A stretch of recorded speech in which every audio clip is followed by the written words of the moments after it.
So there's really only three values that the price elasticity of demand can actually take. It can be less than 1, greater than 1, or exactly equal to 1 after we take the absolute value. So what we want to go ahead and do is see what all these numbers mean for us and give you a few examples. What does it mean for a good to be inelastic versus elastic versus unitary elastic? So let's go ahead and get straight into each one of these ideas. So here, let's go ahead and take a look at a price elasticity of demand less than 1. So ED less than 1. If we have a price elasticity of demand less than 1, that tells us that we have inelastic demand. Inelastic demand.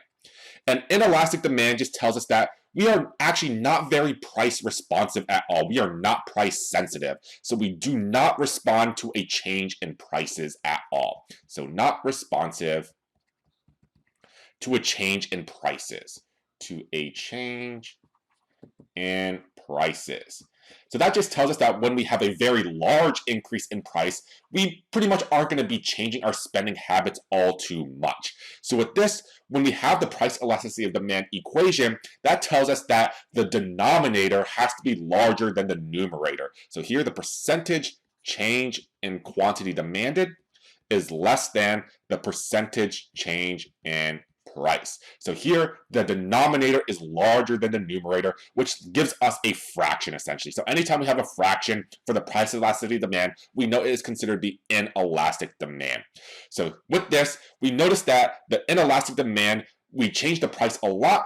Quantity demanded isn't going to change by the same amount. It's going to be by something far less than that. With this in mind, what do you think would be a few good examples of a good that exhibits inelastic demand? So with inelastic demand, the best example that we can go ahead and think about is gasoline. So gasoline. Pretty much because gasoline is a necessity for everyone today. You need gasoline to put into your car to go from point A to point B. And this tells us that no matter what the price of gasoline, how much it increases or changes by, you're going to buy pretty much the same amount of gasoline no matter what. So if we increase the price of gasoline, say 100%, that just tells us that quantity demanded isn't going to go down by 100%. It's going to be something by less than 100%. You can't completely take out all of your gasoline consumption because we do need gasoline to drive our cars and to do other activities. So here, gasoline is probably the best example of an inelastic good that we have where we also have inelastic demand. Going in the opposite case, we have ED greater than 1.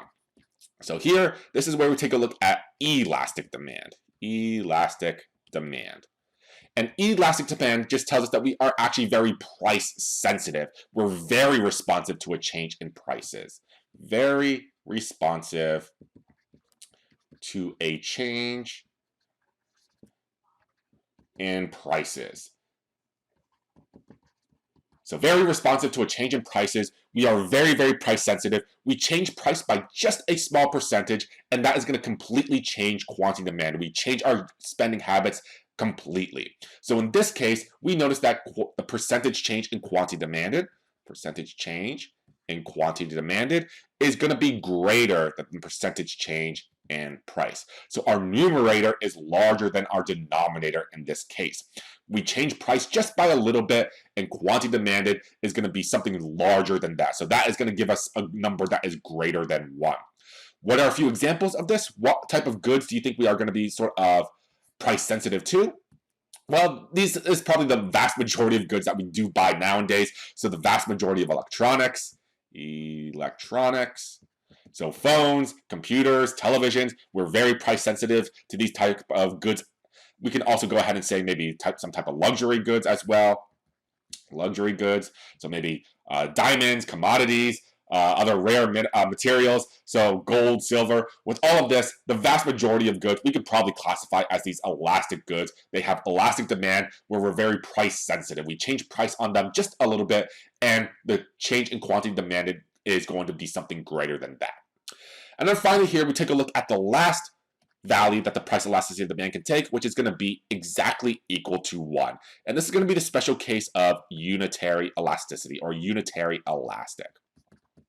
And if we have a unitary elastic good, this is going to just tell us that, hey, the numerator is exactly equal to our denominator. So percentage change in quantity demanded is exactly equal to the percentage change in price. So if the percentage change, if we change the price by 5%, the percentage change in quantity demanded is also going to be 5%.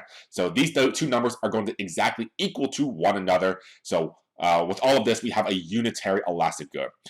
And it might be a little bit unusual to think about when we change the price on a particular good, we're going to change our quantity demanded by the same exact amount, but the literature does provide us with a few decent examples of unitary elastic goods. So in terms of this, we have tires. So tires for your car. This is an example of a unitary elastic good. When we change the price of tires by maybe say 15%, the quantity demanded is going to change by roughly 15% as well. So that's actually what the data does provide to us. In this case, it would be exactly 15%.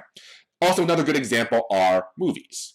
So for a movie ticket, basically when we change the price of a movie ticket by a certain percentage, our quantity demanded is also going to change by that same percentage. So three values that price elasticity demand can take. It can be less than 1, indicating that we have inelastic demand.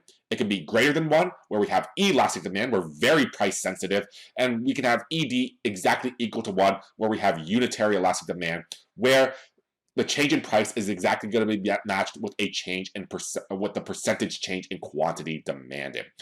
So you know exactly what type of values the price elasticity demand can take. Now we want to go ahead and see exactly how these apply to our demand curve and see exactly how the shapes of the demand curve do depend on the elasticity themselves. We'll go ahead and see that in the next video.